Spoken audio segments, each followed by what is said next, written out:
welcome. The Anfield Rap Live, again, upstairs in Motel. Now, we were going to do something intricate about when managers get it right and managers get it wrong, but we're recording this the day after the Merseyside derby. So I thought what you'll want, even though you'll be seeing this in 7-8 days' time, and what these people want, is to remember just how brilliant and funny it was. This is the Anfield Rap Live, the night after Liverpool 4, Everton 0. So, first up, Steve Cunningham, what was the funniest thing about last night? I think Skirtle's deer hunter headgear, especially when he straddled the Everton player, whoever that was. Excellent stuff, okay, man with great hair, what was the funniest thing about last night? I think the funniest thing was when we won. Just sheer victory. Sheer victory from Luke. Luke will be playing for us later on. And Sugarmen, Luke and Shay. Funniest thing about last night? Us singing to Martinez, you're just a thin Spanish waiter. Very funny. That was pretty funny. Phil Blundell, what was the funniest thing about last night? The first goal goes in, Gerrard heads the ball into the back of the net. There's an Evertonian on the front row who tries to move out the way of the ball. I feel sorry for him. Does he not understand how nets work? Excellent stuff. John Gibbons, what's the funniest thing about last night? I think it was the fact that at that corner they threw so much coin at Luis Suarez. The fact that he probably doesn't need a new contract now, it was that much money. And then we scored straight away. Brilliant. Not getting that quid back, dickhead. Excellent stuff. John, you look after that, I'll look after this, and we'll go from there. Up on the panel to talk about last night's fantastic victory, wearing wool mics, unfortunately, whether you like it or not, Gareth Roberts and Ben Johnson. Ben Johnson, what was the funniest thing about last night? Alcaraz. Just generally. Well, I was going to say his header, the ridiculous header where he bulleted into the main for no apparent reason whatsoever, about 10 minutes to go. Panics past himself, thinks, yeah, I can take this on my chest, yeah, hang on, if I take this down, he's going to score or I'm getting sent. Shite. Fuck off. Puts it to the back row of the main and everyone just looks at him like he was fucking crackers. It was magic. But he's shite, by the way. He is slow himself. Gareth Roberts, funniest thing about last night? Evertonians. They'd all been given it the big one beforehand about, you know, Gerrard's finished and Barkley's going to have him off, lads, and all that type of stuff. And then he just didn't have him off and Gerrard was brilliant, so up your ass. All right. Let's try and take it at least semi-seriously. I mean, but the big thing for me was the way we set up, Gareth, didn't we, not to have the ball, which, if that hadn't worked, we'd all be sitting here tonight, giving the manager absolutely down the banks. He's that brave, you know what I mean, to set up like that in your own ground against Everton, where we want to say that we're in control of it. You want to own it. In a derby, yeah. In a derby, you expect Liverpool at home to go at them to, you know, blood and thunder, all the rest of it. And for them to sit in and basically give them the ball, you know, if it hadn't worked, yeah, he would have got massively down the banks. But it worked, and it worked massively. And I think after Villa as well, which was obviously blatantly wrong when he got things wrong, you know, it's good to see him get so much right and for us to win so emphatically. So yeah, all credit to the manager for that. That's how you set up with Everton, in the beat. What's that mean? That's how you set up with Everton. Yeah, we play the counter-attacking footy, and it goes against the ethos that he's been bandying around since he signed, but since he joined us. But I thought we were fantastic. I thought Everton were very naive, but I thought Liverpool were fantastic the way we set up, the way we put that block in the middle, just to squeeze the space. And then whenever it went to someone who was a little bit weak, we pressed. I thought Sterling was fantastic. Without the ball, I thought he was unbelievable. That press is it's the hardest thing to learn how to do. I think it's impressive how they know now's the time. Yeah. Let them have it. They let Barry have it. Barry could do what he wanted, I think they thought, because he's too good. Yeah. We're not going to be able to catch him. But the way in which they'd see it go to a weaker player and go, we're having this off you. I just thought it was a really intelligent way we'd set up. Effectively, them not having Coleman really benefits us, because the lad who played right back, it was like when we had Arbeloa. We used to get down a wing, we'd get so far and then we'd have to start again. It's the same thing, we let them push him right up so we could hit them on the break, because we knew at some point we're pinching it off him, or he's going backwards, we'll pinch it off him, we'll force the error. They're not as good as they think they are, so their shape was so advanced and so progressive that as soon as you lose it, you're in a world of trouble. And I thought Rodgers just had them off everywhere. Yeah, their backline was really high, wasn't it? I mean, like you look at some of the goals, like great finishes, but you know, not that hard to thread the ball through that.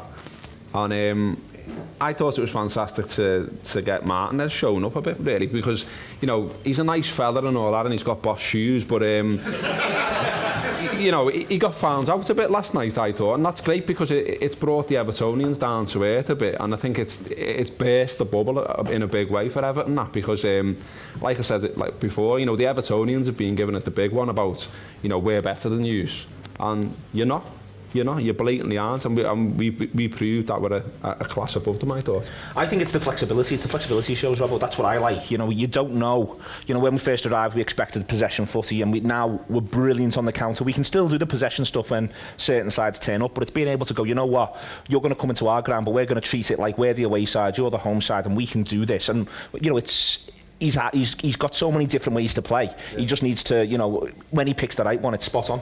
Yeah, I thought it was, you know, some of it was sort of horses for courses. I thought, you know, with the injuries and everything else, I just thought he had to in a way set up like that. And after Villa as well, when we obviously got overrun in midfield against Villa, and, you know, it was interesting seeing Sturridge basically dropping into midfield, and some at times Suarez as well.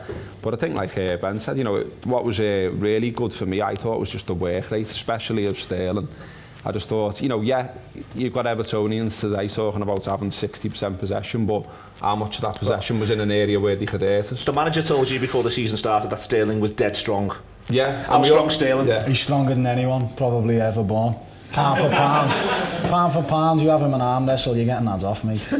No way. No, but he did, didn't he? We sat down. It was when we sat down with Rodgers in Australia, and we were talking about having players who were stronger, and we were saying, or my argument to him at the time was, we've got too many small players, too many players that are knocked off the ball, and he basically said, well, you want to see Sterling in training, and he's having Skirtle off, and we're going, well, that's Scales' problem then, isn't it? But you know, yeah, he's a strong lad, and he's been a great player all round. I think since he's, you know, the last few weeks he's looked class above. He's better than that lad the Manx have got, who they're all raving about. But he just doesn't play for Man United, so he doesn't get all over Sky Sports.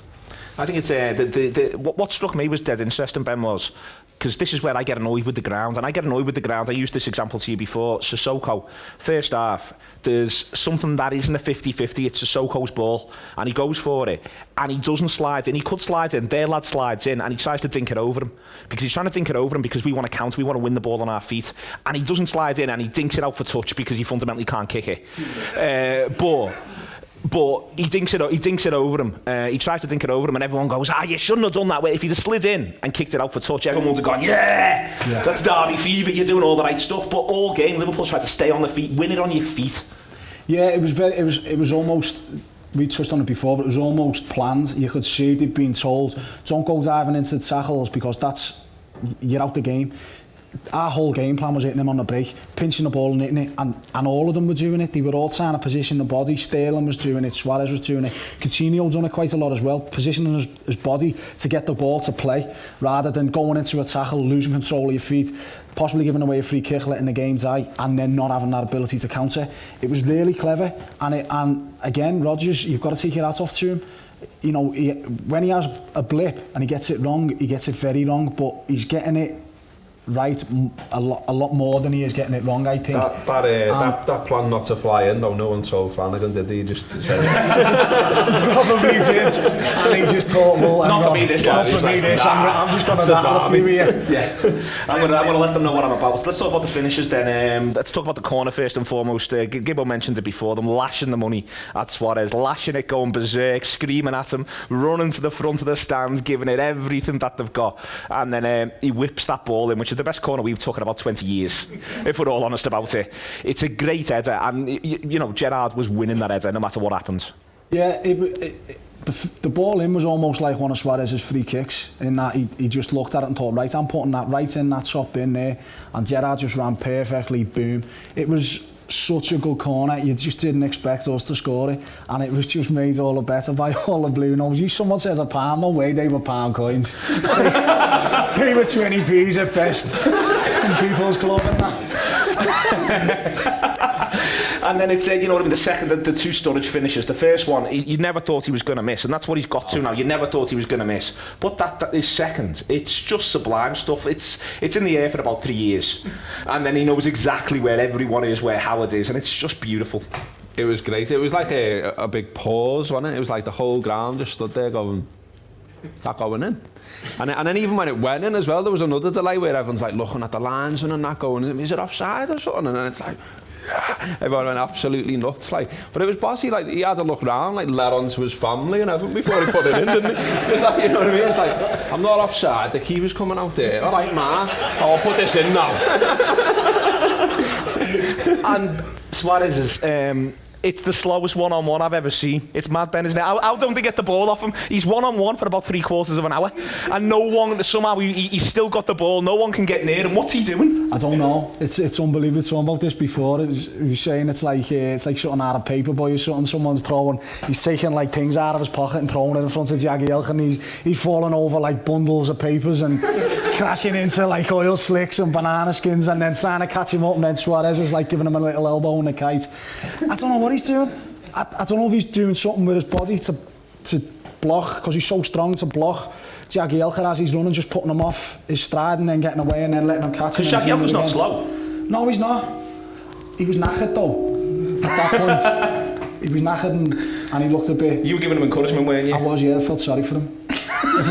Everyone thought I was a blue nose because I was like just clapping him, saying, "Come on, Jags, you can do it." They didn't get swatted. It was hilarious. I was laughing on my own, and everyone was just looking at me like I was a weirdo. The laughing was the best bit of it. I mean, that was the thing. I loved the bit in the second half where they sang something like, you know, it's 4-0 and you still don't sing, and the entire ground erupted into laughter. It sounds almost harsh, really, but I mean, we've said before they'd do it if it was the other way around, but it really was just funny. Even the missed penalties almost become funny. Yeah, the whole thing was hilarious, and like you know, there was real venom in the blue and white shite songs, which I loved. Like, you know what I mean? There was like, you know, loads of people like just sort of dispassionately consuming footy for like ages, and like it was like last night they were all like, "Nah, I'm having tonight," because it wasn't just the team; it was like the ground was rocking, like, and like you couldn't, if they were singing or not, you couldn't have heard them. And yeah, it was funny, that bit where it was like a few of them had gone, "Yeah, we should sing here and make it look like, you know, we're still behind the team," and that. And about 100 of them sang, and everyone went, "What's that?" It was hilarious. They were just never in the game. I thought there was about 10-15 minutes where they knocked it around all right, they had a couple of shots on goal, but never ever felt like we weren't going to tonk them, basically. And like, you know, we were talking about it before, and Ben said, like, you know, you just also walking home, like, it's the biggest win at home against Everton since the 70s. And everyone was just walking home going, easy that one. Used to too many high-scoring home wins. I think it's fantastic to hear "Show Them the Way to Go Home" at Anfield, which doesn't happen often enough. It's probably my favourite song. "Show Them the Way to Go Home." Adam Mealy's got a variant on it. Shouldn't be for a wank, should be 40 winks. Yeah. Show them the way to go home on 55 minutes at Anfield against Everton. It was glorious, glorious stuff. We'll talk more about it with the audience in the room in part 3. Coming up in part 2, we've got Martin Fitzgerald from See Tickets talking about all the issues surrounding tickets from a practical point of view. So this is the Anfield Wrap live upstairs in Motel. Don't go anywhere.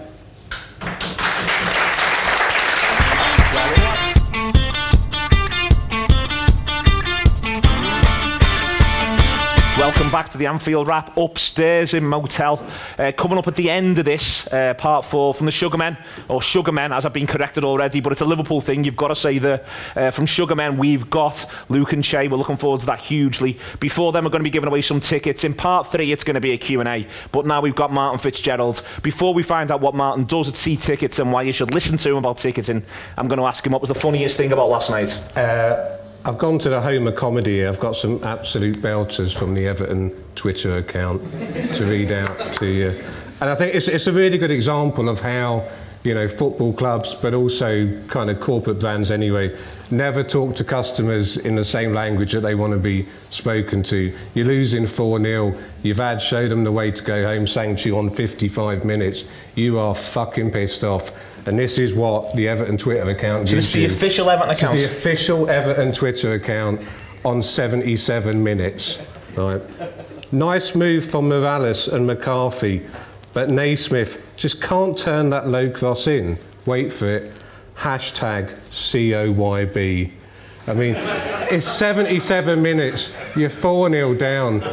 The time for #COYB was about 77 minutes ago, right? So forget that, right? 90 minutes. This is the end of the game. This is, I fucking favorited this on my Twitter account.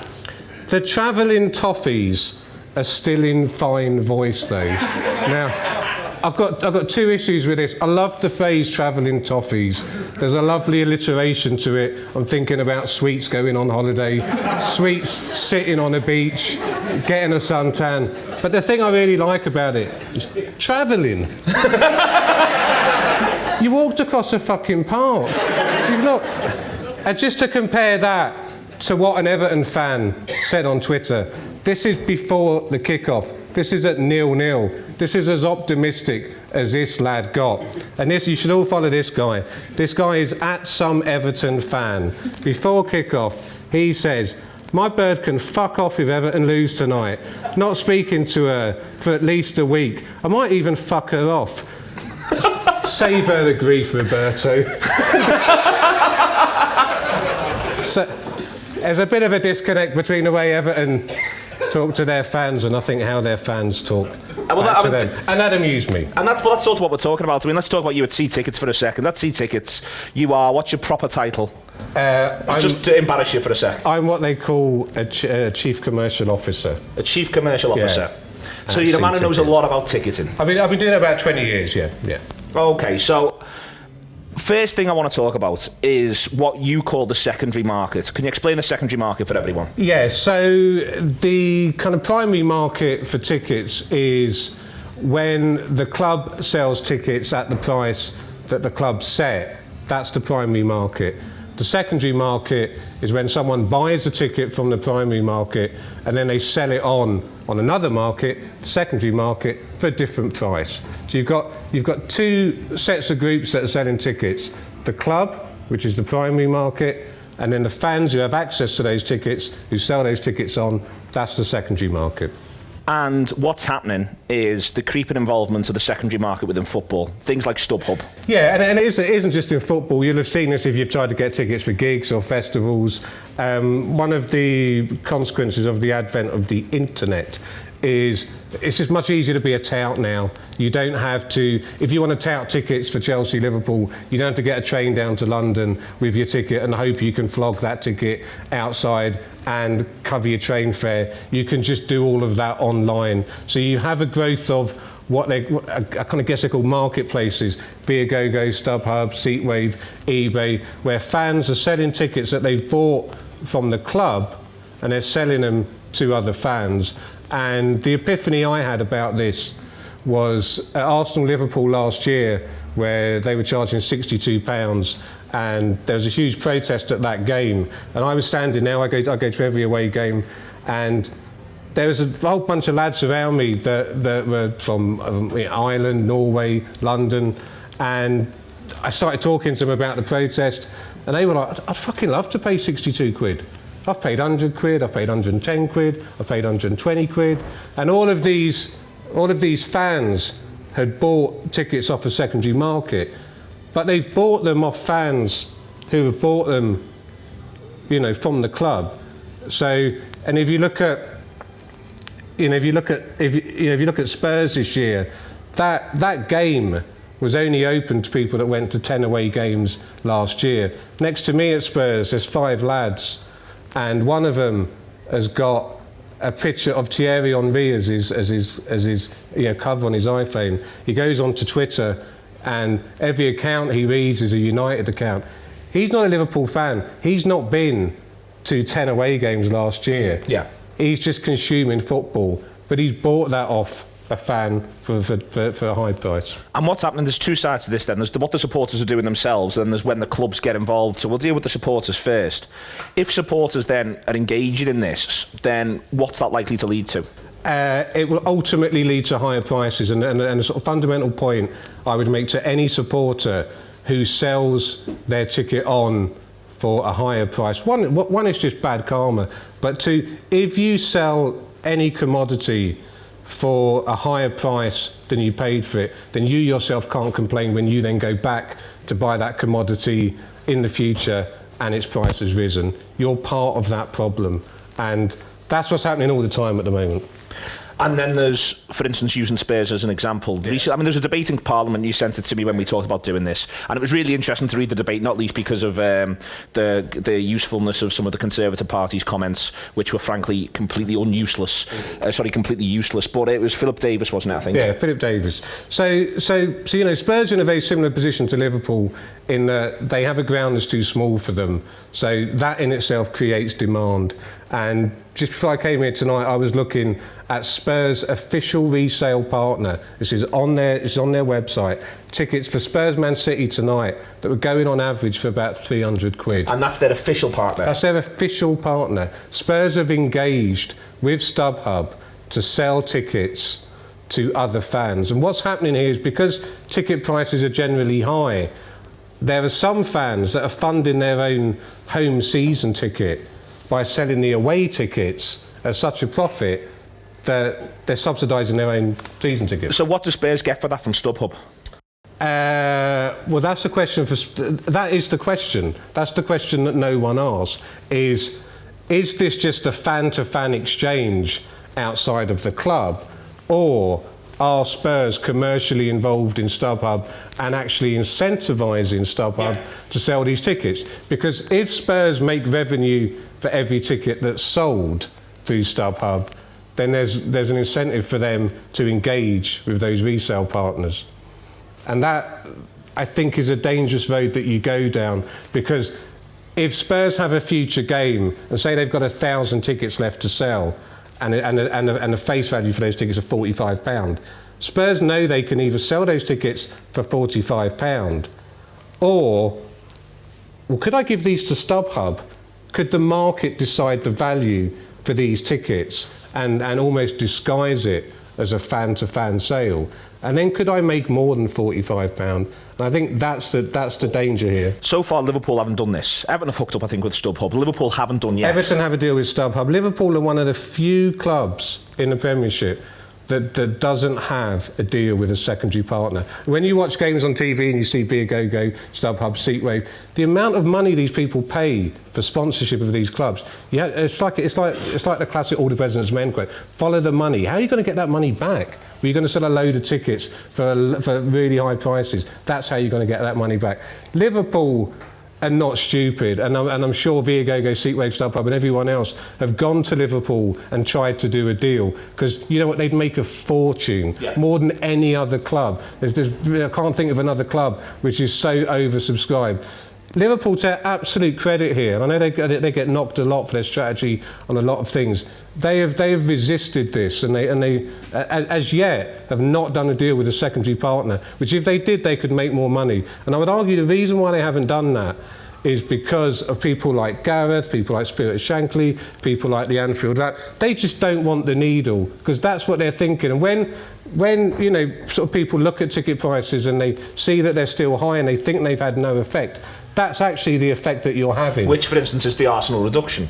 Where it doesn't feel like it's gone down to something that's particularly palatable, but you've knocked it from a guaranteed 90, from 93, knocked it down to 53. It doesn't feel great, but that's the impact. That's the impact. And I think what you have to understand about Liverpool in particular is that the impacts, sometimes for Liverpool is just standing still on ticket prices. They could easily have a tie-in with a secondary partner and they'd make a fortune, and you'd all be buying tickets for a lot more than what you could buy now. The Arsenal thing's interesting because it's two supporters groups straight away got together, petitioned the club, and you look at Arsenal, they've been drawn at home now 3 times in the Cup. All games have been televised. Arsenal have done very well out of the FA Cup, and they've looked at that and they thought, we could do without this hassle. Let's just reduce it to Category B game. And that's great for all the fans. So the next part of this then is there's the 200k this season that everyone's got to play with. Yeah. Liverpool had to play with it. They knocked £2 off every away ticket. Yeah. Can something more interesting be done with this, or? I have a different idea on that. So that 200 grand was put together by the Premier League as a way to incentivise and to have a kind of better experience for away fans. What Liverpool did, which I think was a little bit lazy, was just to take £2 off each ticket, which, well, in a couple of years, I'll just put the prices up by £2 and you're back to where you started from. What I think we should have done with that 200 grand was that we charge opposing teams £45 to sit in our away end. 200 grand would fund every team that's charging us more than £45, and we could bring that down. So rather than taking £2 off Swansea, who are only charging us 32 quid, it's like, well, that's fine. Don't mess with Swansea's ticket price. That 200 grand should be used to take the £62 that Arsenal are charging and bring that down to £45, the 50 that United are charging, bring that down to £45, and then you have a principle, and that principle is that we don't want our fans being charged more to go away than we're charging other teams to come to us. And that's a principle that you can get behind. Well, a £2 off, there's no principle there. That was what was interesting when the Arsenal thing came up, with what Jay McKenna came out and said, Liverpool so far this season have been charged 72% more than Everton, which, 72%, if you've gone to every Everton game and every Liverpool game, 72% is ridiculous, not least because whilst we've just mercilessly ripped the piss out of them in part one, there's only 4, 5, 6 points separating the two sides in the table, and they're both bringing approximately the same amount of people from the same area. There's another thing in this which I think is really interesting, which is we're constantly told the market sets this, the market sets this, the market does this, but we often hear of tickets getting sent back. Yeah, I mean, there's a really great example this weekend of the Chelsea-Stoke FA Cup game, where Stoke only took 10% of their allocation. 10%? 10%. They took 700 tickets. That's all that they took. Now, everyone, as Neil said, everyone blames the market. You can't get involved. The market sets the prices. But if it's all down to the market, well, that whoever set the prices for that, Stoke away, tickets, they were well shit at capitalism, because the fucking supply and demand, only 700 people went, we'll have that. Anyone good at this whole free market stuff, if the market worked, you would have reduced the prices to increase the demand, and they didn't. They just thought, well, fuck it, we'll just sell more Chelsea tickets then. And that's the side of the argument that never gets any attention, that to my mind, there shouldn't be any Premiership football club with empty seats. And every time that you have unsold seats, you should be doing more for, OAPs, kids, the unemployed. You should be dragging kids out of school and saying, come and watch a Premiership football match. We haven't sold 500 tickets. That's what they should. You shouldn't have any empty seats for a game as big as this. Excellent stuff. That's Martin Fitzgerald. Coming up in part 3, we're going to do a Q&A. We'll talk tickets. We'll talk Liverpool versus Everton. We'll talk about the season to come. In part 4, Sugarmen and a bit of a competition, a bit of a game in the room. Don't go anywhere. This remains the Anfield Wrap upstairs in Motel, and it's live.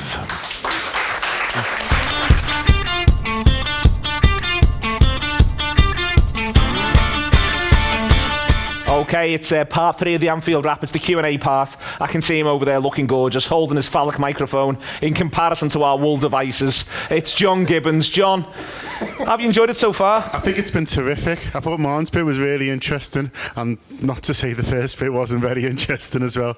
That was very, very amusing. But no, it's been great. It's nice to get out and about, isn't it? Yeah. We should give people more notice about it next time.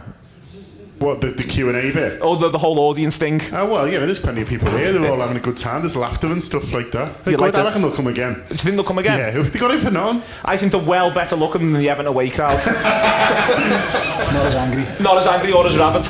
Well, yeah, it'd help if they smile more, wouldn't it? It always improves. Everyone looks nicer when they smile. It was just loads of lads with their arms folded last night. Happy. To be fair, a lot of them stayed a lot longer than I would have. What time would you have got off? I'd have got off when we got the penalty. I wouldn't have seen it missed. I'd have gone then. When they got the penalty out of them, that's it. I'd have walked. All right. You got any questions then? Got anyone lined up for questions? Can I ask one first? Yeah, Is that all right? It's based on what Martin said, and what I think a lot of the ticketing campaign is to do with reducing prices and getting pricing lower, but for me, it doesn't really kind of assess the main problem, which is that people have been priced out. So, for example, if Liverpool reduce prices, that all you'll get, for example, if away tickets were all 20 quid next season, it'd be brilliant.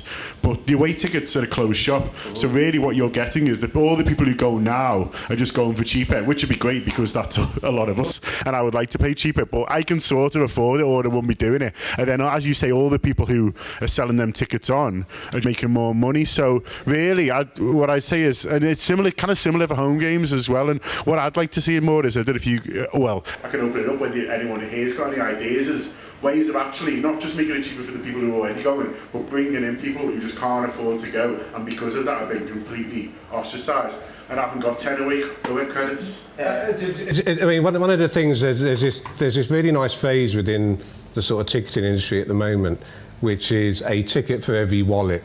And I don't think that Liverpool achieve that. Because there's a lot of people... Do you think many clubs do, though? I don't think clubs that have the demand that we do and sell out as often that we do.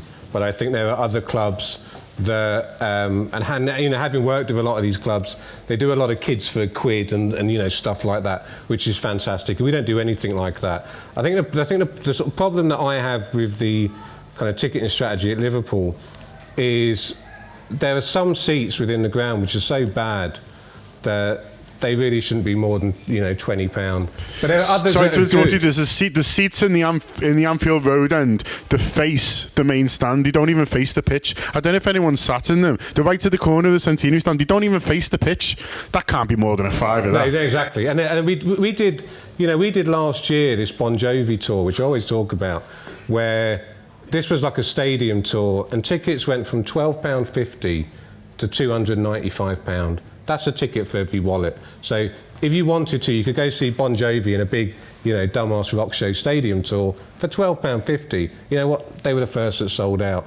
And I worked out the other day with just some kind of fag packet maths that, Liverpool could sell 5,000 more kids' tickets a game than we're currently selling, with a kids' ticket being priced at £25. And it would only cost them £2.5 million a year, an extra 5,000 kids at £25. Now, the Garuda Indonesia deal, which, I never thought I'd see the day where a commercial deal was announced via a player's training kit via the medium of anagram. But that's apparently worth £16 million a year.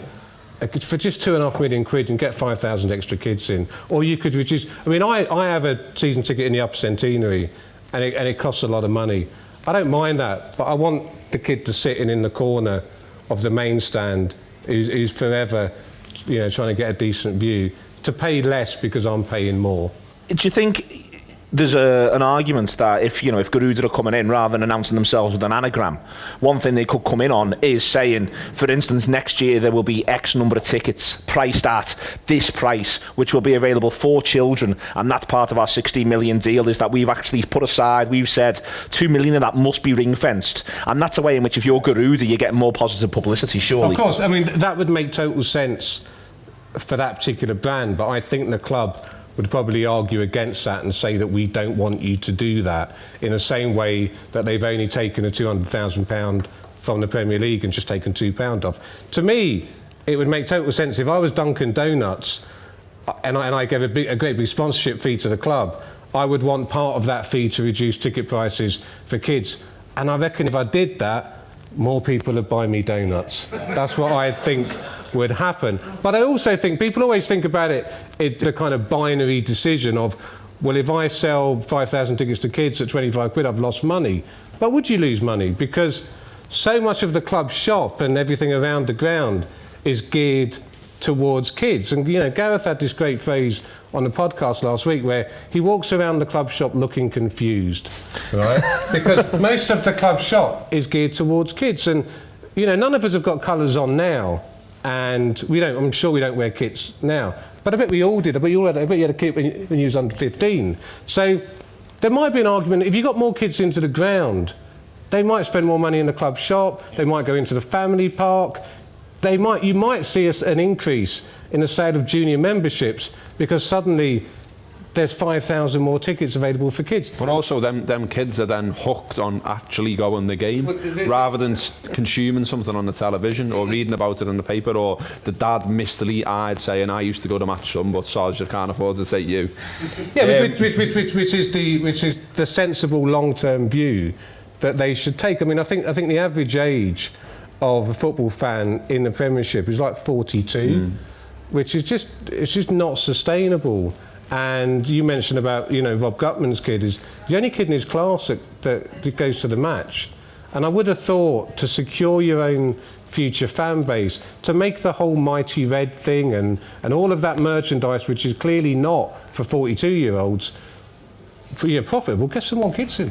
I had 2 kids in front of me last night, and it was actually great. It actually sort of like cheered me up a bit. I know that sounds daft, but I was like, there was 2 kids and there were 2 lads, and they clearly don't go very often, and they've come to this one, and they were wondering exactly, who these blue-nosed bastards were that I kept screaming and shouting about. But what they were doing was, what was great about them was, the parents wanted them to go on 82, or the people who were taking them wanted them to go on 82, and they went, the football's finished. And one of the lads turned around and went, no, it's not, that's still football. And he was quite right. John, have we got any more questions, or should we call it there? I think we better call it there, just time-wise. We'll call it a different time. We could go more and more after the whatever constitutes a break. Or before we do go to that break, do look at that image above Gareth Roberts' head.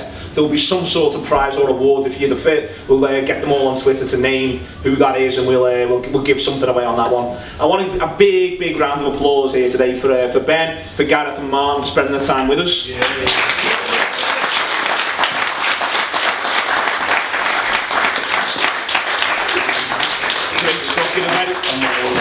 You're a very magnanimous audience. And the Wool Mics, yeah, and the Wool Mics. What we're going to do is, Sponsored by Wool Mics. After this break, we're going to have Luke and Shay from Sugarmen. They're going to be playing over there. We're going to be giving some excellent corporate facilities away for a home game at Anfield in the near future. This is the Anfield Rap Live upstairs in Motel, striking hard at the philosophical questions that dominate football today. Who knew?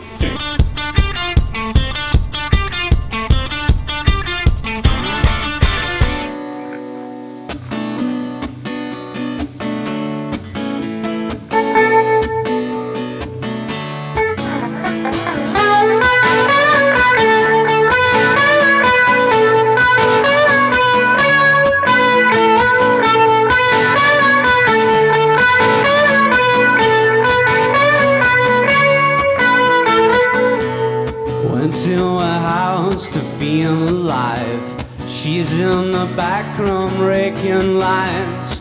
Tripped up the stairs on my way to her room. She said, I'll be with you very soon.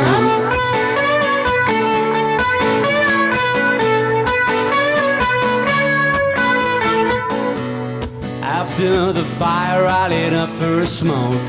Her daddy was rich, but her mommy was broke. They gave up when she was 17. Now she is the local circuit queen. I've been trying so long to move on. Oh, I've been trying so long to move on.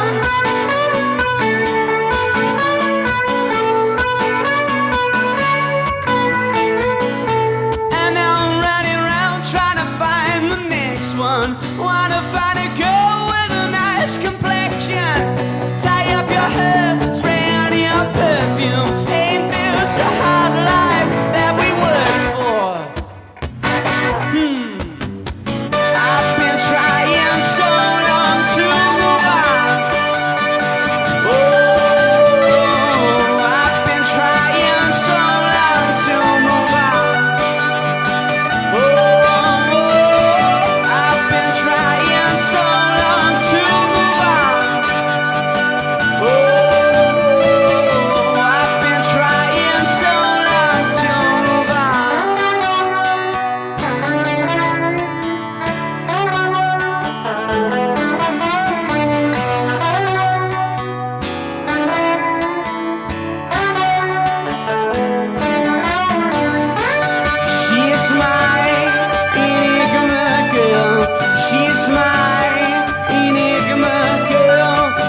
Thank you.